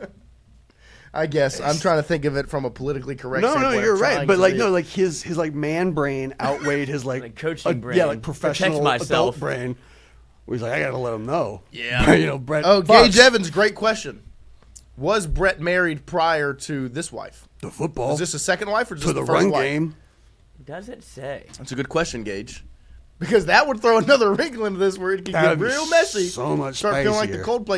Coldplay concert at the Wynn Casino in Las It Vegas. just has the one listed. Okay. There we go. Well, that makes it a little bit better. I mean, I've been to the Wynn Casino. It's a very nice casino. But I Sure. just, If you're trying to meet a coach. you're trying or find, I guess, your future wife. Yeah, I think he's got to wait like They met 15 in more 2000, years. 2008, you said? Uh-huh. 7-6. So he's a little preoccupied. So when did he go that was the year 11-1, after? you said? That 2006. That's when Okay. she was at school there. So 11-1, he was the hot shot coach at Wisconsin. And then he was still And then in 2008, has foot on the gas. He from was- that. he had been would- at the Wynn Casino in Las Vegas. He was recruiting a little differently. recruiting differently, a little Bill Belichick recruitments. She doesn't have any eligibility left, sir. And they went 7-6. Yep. I mean, Brett. Brett. I'm glad you've got the job at Illinois, and y'all are still happily married after 17 years. Congratulations. Yeah, congrats to you on your beautiful marriage, Brett. God, that's crazy. 2009. You big red son of a 10-3. bitch. After Okay, he got, turn the corner. Well, he Kinda was done. refocused. Yeah, he was done trying to win the trappings of Yeah. a young. He wasn't checking his phone every Counterpart. 30 seconds at practice. Right, he was definitely Like, did doing she that. Snapchat me? Yeah. Go ahead and show me how. Bring the quarterback over. How do you save this? What does this mean? How do you take a screenshot, buddy? I've never done one of them. I got Show to crop me. a dick pic. I'm going to my office. Sorry, Hey, I locked the door. Yeah. Yes, install locks on these. I want all the glass frosted. Brett, you okay in there? Vern, Give me a second. I'm watching film. We'll have a game this week, Brett. Shut the fuck up. But yeah, that took a turn. Okay, get your privacy. Shout out to Brett Bielema for the soundbite. And then the best thing of all of this is Uh-huh. under this tweet, Yeah, of the course. real Dan Mullen, legitimately Dan Mullen. Actual Dan Mullen. Let's get a home and home going for an anniversary trip at Brett Bielema. Is he trying to schedule it? He's at UNLV. Yeah. I like Vegas too. Do you want to come to Vegas and play football with me? Good job, Dan Mullen. Remember me? I'm at UNLV now. He's in Vegas. Come play football. That's with a me in great Vegas. job by Dan Mullen. But he didn't quote tweet it, he just responded. Yeah, I love it. Down here in the comments. Just, hey, you want to come to Vegas again, just play us. Dan Mullen has enough going on with his He does. his personal situation. He does. Big kisses. Most good. That is the great. Do you think that continues at UNLV? I don't think so. That's a lot of. It had to have leave that in Gainesville, right? I mean, Don't let that. whatever you continue. can catch in Gainesville, you can also catch in Las Vegas. I would Yeah, imagine. no, I mean you're not wrong. I just feel like that. I mean, that chapter needs to be closed. Like, this is a fresh start. Yeah, You're getting to be a head coach again. Don't let that happen. She doesn't need another 53-man roster. It's insane. Oh gosh! I just love them. Some of the quotes from Big Ten and ACC media days, I just want to read out and let everyone react to. Nobody's ever gone to Las Vegas and turned their life around. That's never happened once. Well, Yeah. Whoa. What you got? Danny Lloyd? Ocean. No, not though. Yeah. He just needed to leave. He had to go to jail because of it. Yeah. But he was for a brief moment. Yeah. He had turned it around. Danny Ocean. Mm-hmm. The fictional character. I'm sure somebody has. It's based off someone. Somebody. What about like Okay. Anyway, sorry. Cher? Continue with the football. I mean, maybe somebody's turning Carrot their life around Top. in Vegas. Yeah, I don't want to speak in absolutes, but Maybe. I don't know. I'm probably right. Yeah. Hugh Well, Chris Angel. there you go. Mind freak. Total piece of shit before. Great guy now. Washington head coach Jed Fish has strong opinions on scheduling, and he said he sees issues with those in the SEC. He says the NFL doesn't play the CFL in the middle of the season. I'm assuming is alluding to games like LSU versus Western Kentucky later on in the season, or last year LSU played they played somebody later on. That in cannot the year. possibly be his criticism. No, I mean he's saying that. Like SEC teams usually throw in one of those easier ones later on in the year. Let's pull up. Can you pull up the Washington schedule as well? Like LSU plays Western Kentucky later on in the year. Jaden in 2022 they played UAB later on in the year. They played Georgia State in 23. Like you need to take a breath. Every now and again they throw in one of those games later on in the season. I don't think there's anything wrong. with Last year they played South Alabama. Yeah, because we play monsters every other week. Right, and so that's been the biggest diss that some of these other conferences have had at the SEC, and he used his way of describing it as the NFL scheduling the CFL. Yeah, Washington schedule for 2025. I can see that. Colorado State. Okay.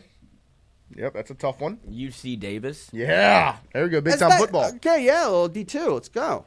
Yeah, right. This is the same thing. If that's what you. It's brought to you by Dick's Drive-In. Washington State. Okay. Who lost their coach and their quarterback. In their conference. Ohio State at home. Brought to you by Pepsi. Are they all sponsored? Just some of them. Maryland at Maryland. Rutgers at home. Brought to you by Planet Fitness. Sure. So their home games are sponsored. Yeah, smart. Wow. At Michigan. Illinois. Brought to you by BECU. Then at Wisconsin. Then the daunting task of having Purdue at home, brought to you by Navy Federal Credit Union. Then on the road against UCLA, on the road. No, at home. Brought to you by. Don't have a sponsor for No Oregon sponsor yet. for They Oregon. really don't believe in them. Brought to you by Nike. Yeah, brought to you by not that many people come because we're going to get our faces kicked in. This is the reason why the diss is because now Big Ten has added, they have 9-game conference schedules. So they want the SEC to do that, which essentially would mean that cupcake game that's played in November would now become another conference game. So instead of LSU playing Western Kentucky, they would add Auburn or Mississippi State or actual Kentucky or somebody like that to the schedule. It's not our fault you did this to yourselves. Right. You have 18 teams in your conference. We have 14 or 16. 16 teams. Good. But the other thing the Big Ten is pushing for goes hand in hand with their 9-game conference schedule, and it's they want the 4 automatic bids for the Big Ten. Like they want the 4-4-4 automatic bids and then 4 at large. That's what they're pushing for, which is why they're okay with the 9-game conference schedule. Well,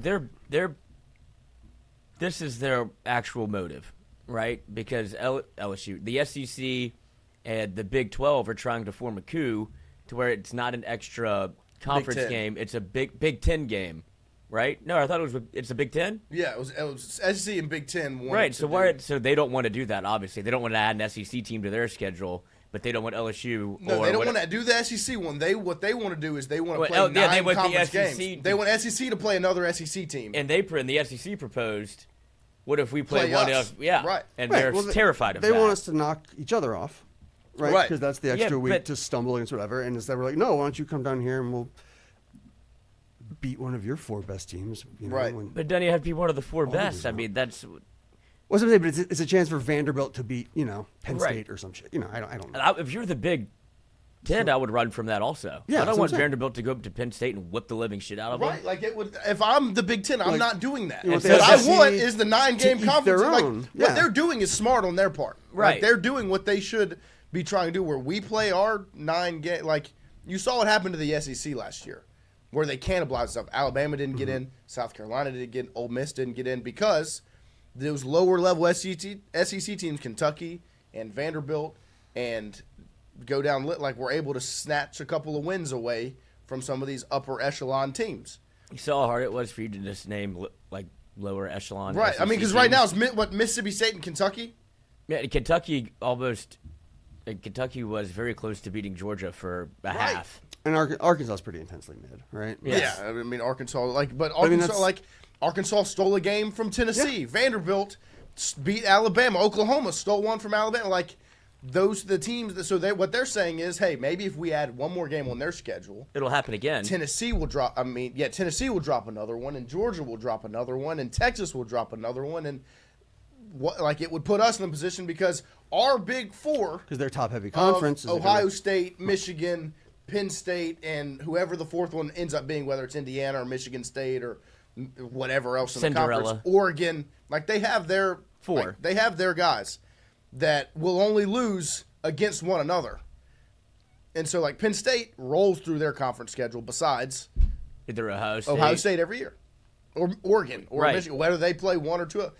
But even if you play 2 of them. And if we all go 1-1 against each other, we all should get in. We all get in. And then they want to look down and see every SEC team 9-4. Have 3 losses. And then they're like, oh, you have to play the numbers. Look at the conference. Like, no, y'all are doing it the wrong way. If this was actually done objectively, and that's why the SEC is pushing for this, is no, I don't think the number, there should be automatic bids because I don't think the win and loss should matter whenever you're in a tougher conference. Like, but that's how it's been done for the since the BCS, essentially. Is like, oh, they're 10-1, they have to get in. It's like 10-1 against who? Right. Look who got the buys last year, right? It was Arizona State and Boise, right? And these, teams that were not near as good as anybody that but they won their conference. They won the conference. But because we lost 4 games or whatever, But because the Big Ten has won the last 2 national championships, they feel as if they are the top dog conference in the country. Even though, if you go back the last 25 years, the SEC has absolutely dominated. What I heard Brett Bielema say on one of the podcasts, I don't know, was it Pardon My Take he was on recently? Probably.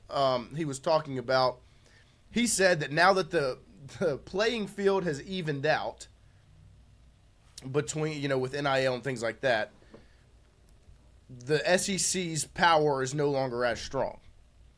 I would say the reason the SEC power is no longer as strong from the top SEC teams is because those bottom SEC teams, the ones that aren't usually as good, are getting better rather than the Big Ten is getting better. And if you look at the playoffs last season and you think about who did the Big Ten teams beat, where you saw, what was it? Penn State beat not Notre Dame. They lost Notre Dame. They beat SMU and they beat Boise State.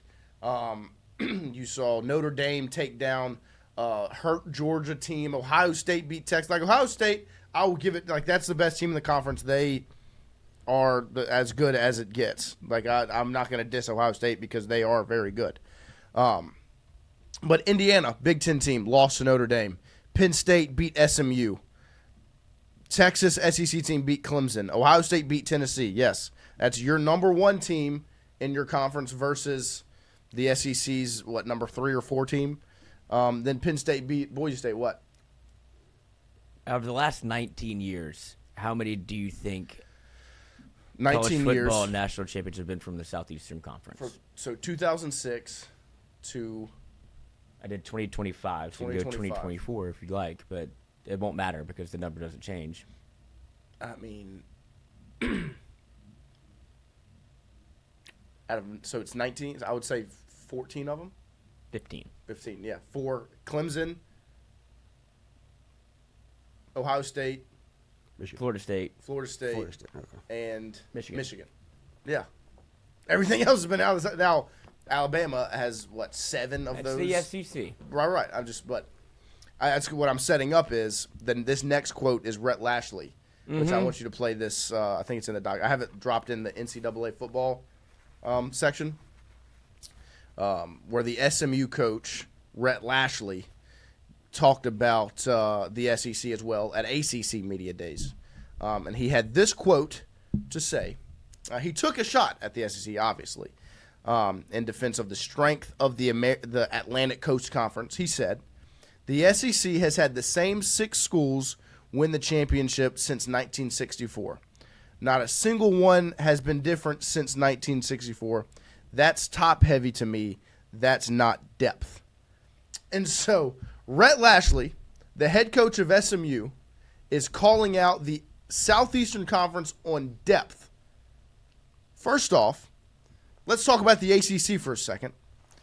In that stretch you just said, Lloyd, the 19 years, there have been 2 ACC teams that have won.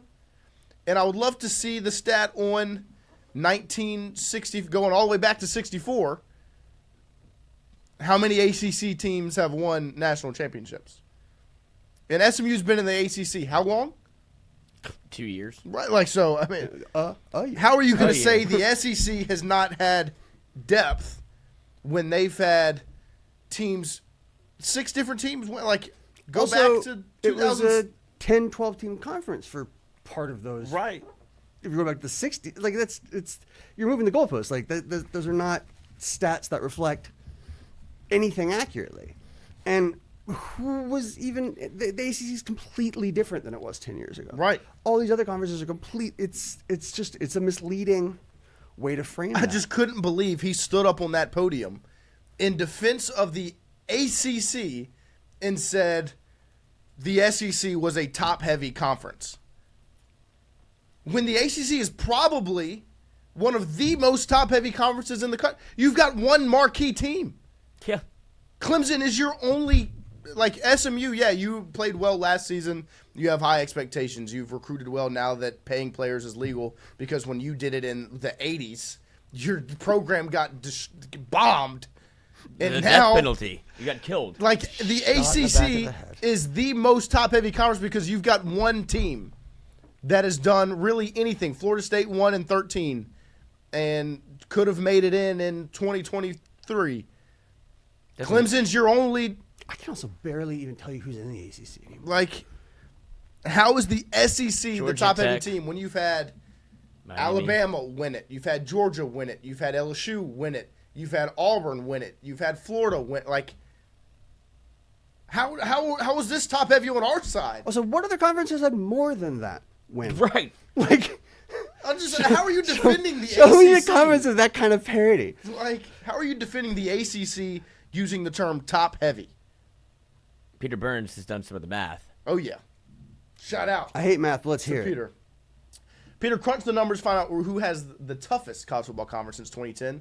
Here's what he calculated. He used the final AP Top 25 poll after each season, ran it 2 ways. He did it with the current conference realignment and with the teams in the conference at the time. So before the conferences changed. And after. Here are the results. SEC teams ranked in the final AP Top 25 with the current alignment is 94, which leads the Big Ten, who has 84, ACC with 56. And then if you use the members of the conference at the time of the poll, SEC whopping lead of 80, Big Ten 54, ACC 47. So you added from 30. You added 2025. 30 top 25. Yes. Yeah, because the SEC added USC, 14. Oregon. Yeah. Of course, you poached it off of 2 different coasts. And the SEC added 14 more top 25. Yeah, and teams? LSU didn't help with that at all. Texas A&M. Right, like, and then I think he continues on. There's more. Does. And then he's got SEC had more teams ranked, even though less total teams. SEC had 16 teams with 94 teams ranked. With an 18-team conference, the Big Ten had 84 teams ranked. So they had 2 more teams in the SEC, 10 less teams ranked in that stretch. ACC 17 also. So SEC has the least amount of teams in their conference right now and still had the most top 25 ranked teams. And then in the new conference, so when the SEC and the Big Ten were the same, both had 14 teams in their conference, 80 to 54. How stupid are you to go up on a podium with a microphone in your face and say, wow, the SEC's top heavy, only almost half of their conference wins championships. Oh, shucks. Like, so what? So six, I listed 6 national champions since whatever the years were. And the second, and that for the majority Texas of the and time, Oklahoma now, right? And the majority of time, there's been 14 teams in the conference, or really majority of the time, A&M and Missouri were added in 2012. So before that was 12 teams. Mm-hmm. When all was. And guess what? All 6 of those national champions, Tennessee won it in the 90s, right? Mm-hmm. And then you've got LSU, Alabama, Georgia, Florida, Auburn. 6. Those 6 teams have been in the SEC since before both 2-team editions, before A&M and Missouri, before Texas and Oklahoma. So that was 6 out of 12 of your teams before 2012 have won national. Like that's half your conference. How is that top heavy if it's half your conference? And you've it's like what do they want? What are we supposed to do? If the Big Ten wanted to say it, it would still be incorrect. I would listen to it a little bit more. But if Ryan Day went up there and said silly. that, because he beat Texas last year and he's won national championships. They beat Alabama in 2014. But you're a coach in the ACC at SMU, who's been in the ACC for 2 years, barely made the playoff last year. If you wanted to be mad, I would have understood it more if you would have gotten dropped for Bama or South Carolina or Ole Miss like the debate was, but they ended up getting the nod instead. And I don't understand how you can sit up there and say the ACC is top heavy, especially in football. Now, if you want to say they're top heavy in, I don't know, basketball over the last 20 years, yeah. They've had Kentucky, and that's really been it. Now it's different. It's expanded, and there's much more, the teams are much more not top heavy impressive. They're not top heavy in baseball. I know that. Really, I'm just glad to have something to be mad about this time of year. So you want LSU, who lost to 9th place USC last year, to play 1st place Oregon, at 2nd place Penn State, and at 6th place Iowa. That's a real stretch. Right. Oregon at home, still at Iowa, as well as 4th place national champion LSU. Meanwhile, you literally only have 2 hard games as it is. What's this? This is in response to Peter Burns?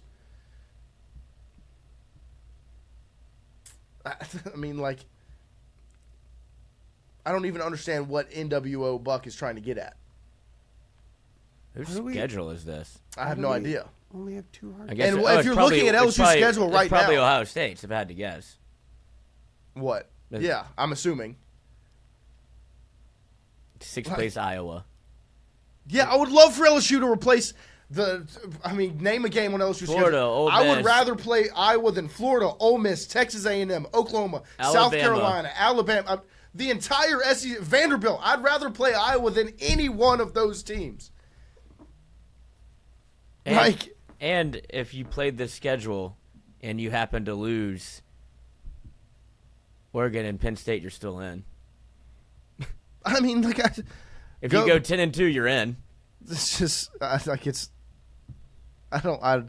it's stupid. This conversation is stupid.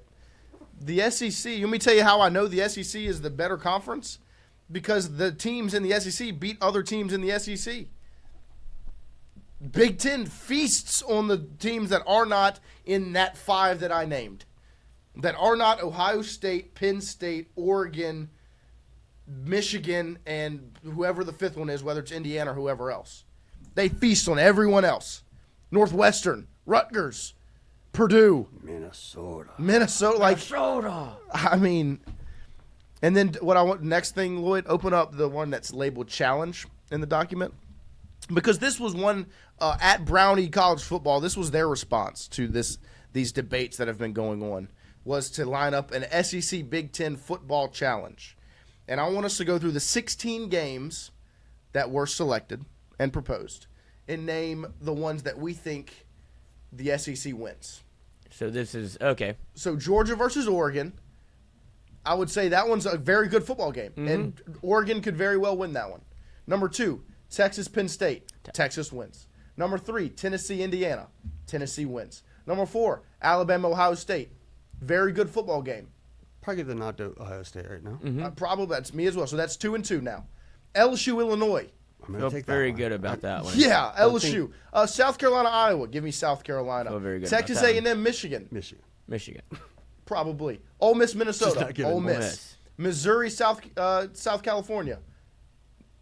I mean, it's That's a a good toss-up. football game. I would say probably USC. Florida, Rutgers, Florida. Florida. Arkansas, Washington. Washington. Vanderbilt, UCLA, Vanderbilt. Oklahoma, Nebraska. Oklahoma. Auburn, Michigan State. Auburn. Yeah. Kentucky, Wisconsin. Wisconsin. Mississippi State, Northwestern. I don't know. I mean, that's pretty bad teams. But, like, I would say A&M could very well beat Michigan. Like, the conferences are very good, but this discussion that the Big Ten is light years ahead of... There are many more games in there that are obvious SEC wins. I would agree. And then the ones that are... When they had whoever put this together, the Big had Ten to wins are ones that really could go either way, even if the Big Ten team is maybe a little bit better than that. But, like, there aren't any that are full blowouts Right. on behalf of the Big Ten. I agree. In this matchup list, at least.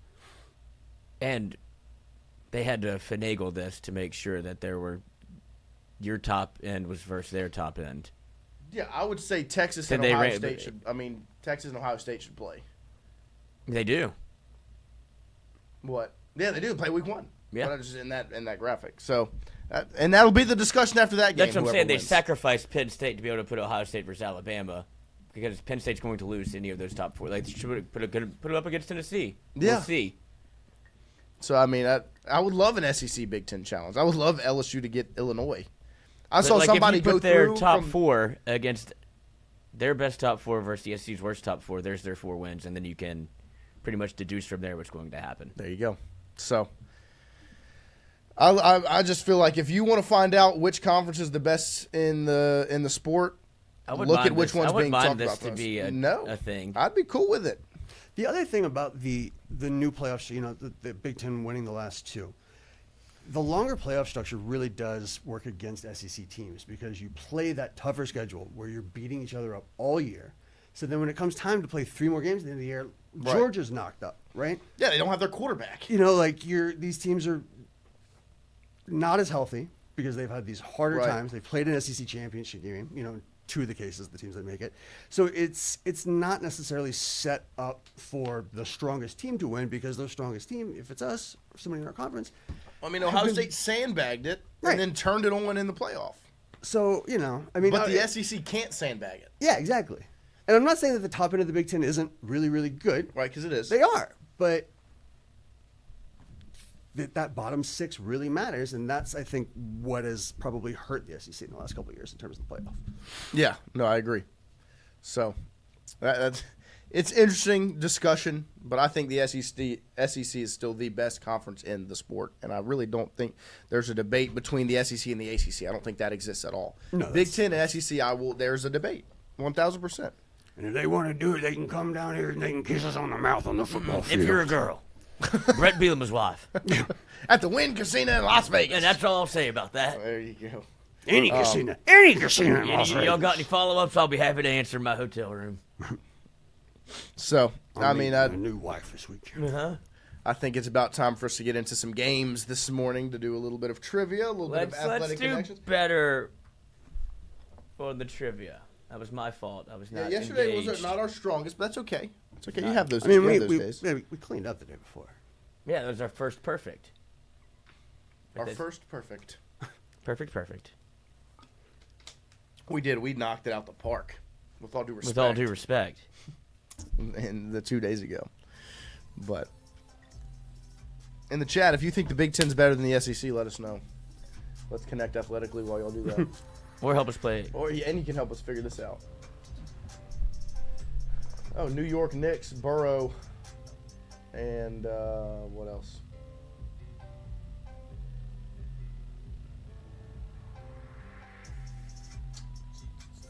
Doc, Phillip, Rivers, Austin Rivers. Yes. Paris Rivers. London River. Sanaya Rivers. London Rivers. I think that's a porn star. May Rivers. I would know. This is something. Okay, here we go. Sanaya, but let's maybe come back to it. Even, level, tied, deadlocked. Nice. And then Melbourne, London, Austin, Paris. What is this? Or wait, Yeah. What's the? maybe not Austin. Melbourne, London, and Paris. This is soccer. I mean tennis. Right? Yeah, Yes. Good job. it is. Austin, yeah, because Austin is Rivers. And so then there's Knicks.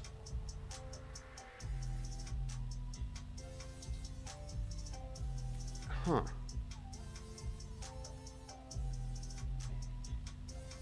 I'm trying to think of what else this is. New York Borough. I don't know what Hertz has to do with it. There's a Hertz there.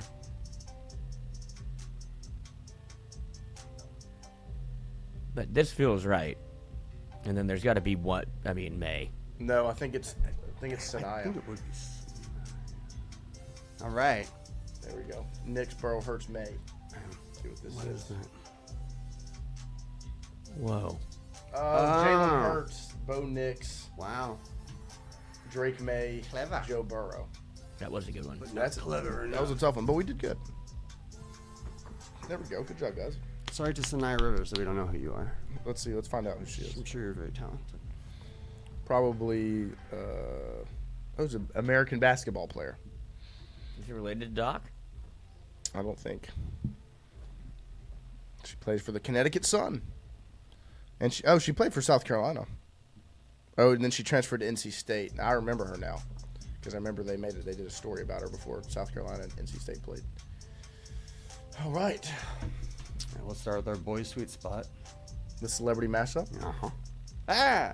Okay, so that is definitely what's her name from Star Wars, the sequels. Daisy Ridley. Is that Elijah Wood? And then Pretty sure that's Elijah Wood's head. no E, I believe.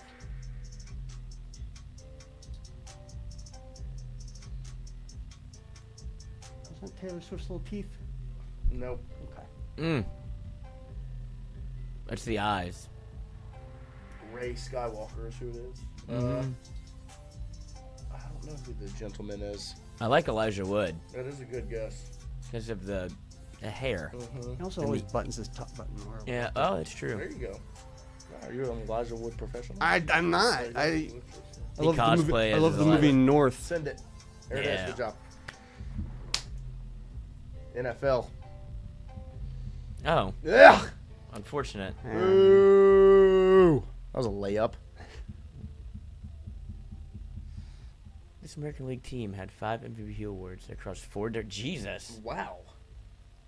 5 different MVPs across 4 different players. This is baseball. Right, from 96 to 2010. So my first thought for that stretch would be the Yankees, but I don't think they would have had 5 different MVPs in that stretch. Who else? Did Clemens ever win an MVP? That's what being A-Rod. A-Rod, Jeter. I know Clemens won like 20 Cy Youngs, but I don't know if he ever won an MVP. Because this was before Judge was there, Yeah, obviously. because it's not the Red Sox. But it could have been It's not like the Orioles. like a Mark Teixeira, Chuck Knobloch, What about John the, Olerud. Yeah, Oh, Jorge Posada, I Bernie feel like Williams, The Yankees are Jason Giambi. The Yankees are the easy pick. the easy pick. Like I think that's where everyone's brain's gonna go. From 96 to 2010, the Yankees won how many World Series in that stretch? That's what I think. So they won like all of them. Like 6. Yeah, And it's the the last Joe. one was The last one was 09. 9. Yeah, it's the Joe Torre stretch. Yeah. I don't know who else it could have. I mean, the Braves. like the Rangers Oh, had really American good League. players for a minute, and they always kind of left. Are the Yeah. Angels in the American League or National? Yeah, Mhm. Angels are American. But I don't think the Angels would have had that many in that stretch. I mean, it would have been Pujols. And But even Pujols was with the Cardinals for most of majority his that time. stretch. It's got to be the Yankees, huh? I just don't. That's the only. Or the Red team Sox. I can think of that would have 5. But from '96 to 2010, when the Red Sox would have had that many. They would have had Big Papi, Manny, Kurt Schilling, Pedro. I'm just saying guys that could have won. I know Kurt Schilling won an MVP, but it was like a World Series MVP. Nomar, Pedroia, Big Papi. They're the only team that tried to play the game with the Yankees. They're the only team that could play the game, that did play the game with the Yankees. I do think it's the Yankees, though.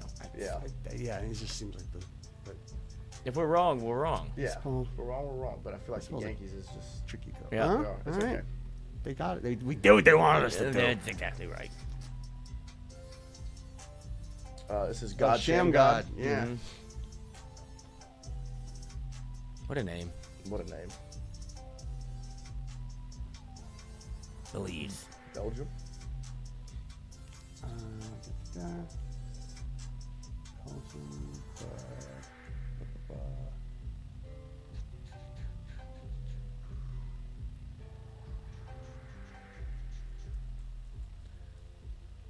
don't know who else would be. I can't think of any more B countries. Yeah, it's Botswana.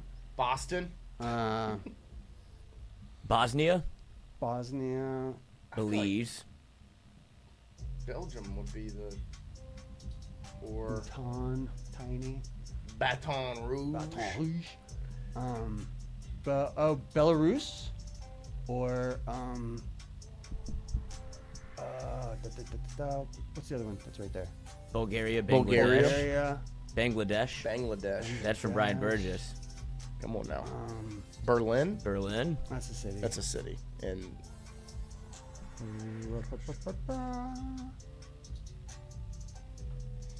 skip it, come back to it. Yeah. See if Brian Burgess will join us. Brian Burgess said Bangladesh. He's got Bangladesh. What are your thoughts on Bangladesh? It's dense. It's densely populated.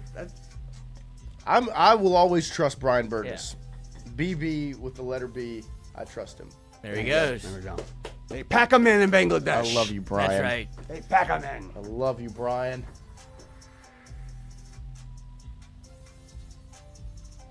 Okay, time out. What? The original version of this variety of Lay's chips comes in a red bag, but there are other colored bags for its lightly salted Funyuns and hickory barbecue flavors. Ripples? What do they call those? I'm really confused. Yeah, I don't understand what they're asking me, really.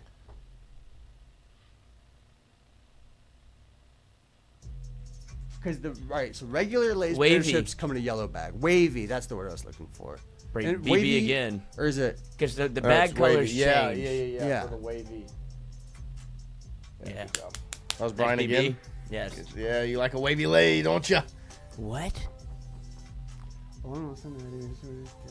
Oh. I haven't seen Loki. it. Yeah, it was in Loki. Oh, yeah, I have seen this. Wow. I'm in Loki. Jonathan, wow. Wow. Traveling through time and space. This guy's a rascal. Wow. Wow. You gotta get really excited. Is this the Expendables? Is Triple X? Yeah. Yes. Triple X Reloaded. Let's do X's. I don't know how to do this because it looks like porn. Return of the. So yeah, it's right there. There you go. Looks like porn. Bleep better have my money. There it is. Let's double dip and let's go Boston, right? Yeah, I'm going Sox. Let's go Sox. Go Sox. Go Sox. No.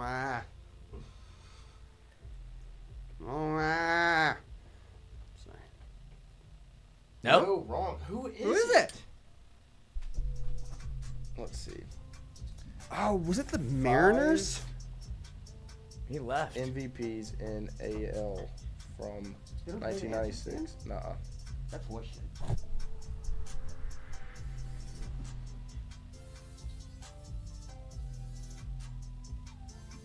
Let's see. 2006, it was Minnesota. Wow, Detroit. Is it Detroit? The Texas Rangers. I did say Rangers. Juan Gonzalez in 96. Juan Gonzalez in 98. Ivan Rodriguez in 99. Wow. Alex Rodriguez in 03. Wow. Josh Hamilton in 2010. Wow. And he left in 04. So, I mean, we get half a point because Jonathan said that. So, Was it late? Should I have pivoted, or were we Red Soxed in? Oh no, I no. didn't believe I in was myself. cool with go. It was just one. I guess kind of looking back and thinking about it, we took the Too easy. left-handed layup and the right-handed layup. Yeah, we should have went for this. We should have went for the dunk. Shot a pull-up jump shot instead of the Texas Rangers. Josh Hamilton. That's. How about that? Well, we Don't do appreciate drugs. you guys joining us this morning. We will be back tomorrow morning from 7 to 9 a.m. Getting ready for LSU football, fall camp, all the above. Like I said, be on the lookout. Make sure you like, subscribe, ring that bell. Comment. Next week, we should have we'll have Keelan Moses interview coming out on Monday, Cohen Eccles interview coming out on Tuesday. And we'll see if we can add any more to that list. And don't forget, 90s Sports Movie Club. We will have that announced. We'll have that movie for you tomorrow. Tomorrow. Yes, we will announce the movie tomorrow morning. That will be assigned to all of you watching. Do your homework. Sorry for tomorrow speaking. morning. Hunter Hall, I've never heard of Daisy Ridley or Elijah Wood, but y'all didn't know Minka Kelly. And I said Daisy Ridley. We knew it. We just couldn't think of her hot girl name. Right.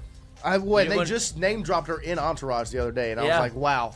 They just said something about Minka Kelly. It was Johnny Drama, too. Do you like my comment? What you just said? Mm-hmm. What'd you say, you sick? I'm ignoring it. That's why I didn't read it aloud. Oh. Did you say something gross? It's okay. Yeah, he said Daisy Ridley gives Elijah Wood. It's a great. Yeah, you can't even hate it that much. I can hate it a little. That's okay. Oh, I just knew Daisy Ridley because she's in the Star Wars movies. Yeah. The bad ones. That's just good because the last three. It looked. Rey Skywalker. And then she ends up being Palpatine's granddaughter. Yeah. Oh, Spoiler God, alert. spoiler. Oh. I mean, if you haven't seen the those same awful movie every movies, time. then They're not good. they're not very good.